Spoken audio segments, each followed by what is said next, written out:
oh, sabihin nila ang ganda ng artwork, pero to be honest, baka gawa na naman ng AI.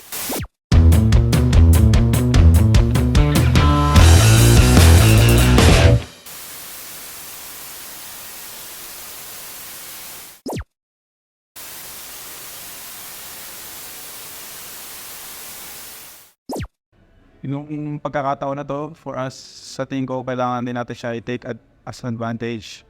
Dahil napapabilis din niya yung workflow. Hindi lang napapabilis, parang kumbaga nadagdagan niya na naman tayo ng something na talagang papunta sa innovation.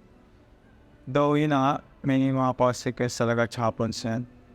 Pero kung hindi natin kasi subukan at aralin, may kagaya lang yan na nangyari nun sa camera. Natakot yung mga photographer kasi nung nagkaroon na ng cellphone, parang baka ma-take over ng mga phone sa photoshoot industry. Pero technology, sadyang ano lang talaga, nag-i-innovate tayo kasi tao tayo.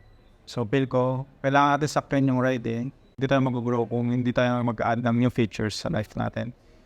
Pero yan, common risk and talaga responsibility na lang din talaga sa paggamit.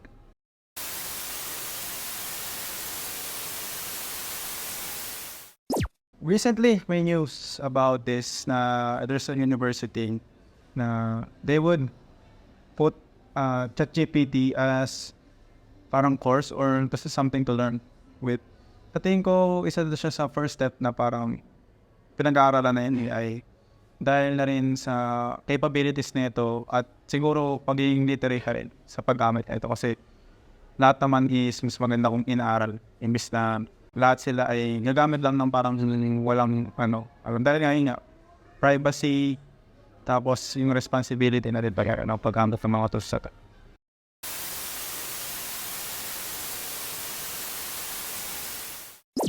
So my advice would be please be literate na lang. All of the information are out there na. Sa Google na lahat o sa YouTube. So kung gagamitin mo siya, be responsible na lang din. Kung paalam kayo sa mga kukunan nyo ng mga art. Pero usually, ang advice ko lang naman is kung gagamitin mo lang siya for productivity or sa field of work mo, gamit na gamit naman siya. Ito yung sinasabi ko dun sa napopost din sa social media na gumagawa pa ng sarili ng page na parang they're posting their arts there and they're claiming it. For me, kayo lang din yung manulugi sa ulo kasi hindi nyo nalaman or di nyo alam kung saan ba talaga ginagamit yung tools na yun and then parang andali lang sa inyo gamitin at claiming. Guys, kailangan nyo lang talagang aralin. Lahat ng bagay naman is mas maganda pag inaaral.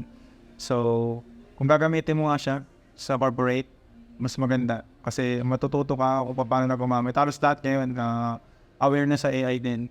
Makuhuli ka din kung yung isa sa mga tao na nagsasabi na I won't use that tool. Parang kasi magiging, imagine mo, yung papel at lapis nun, ngayon tablet na, makuhuli ka. Use it as your own risk na lang din na at be responsible sa paggamit.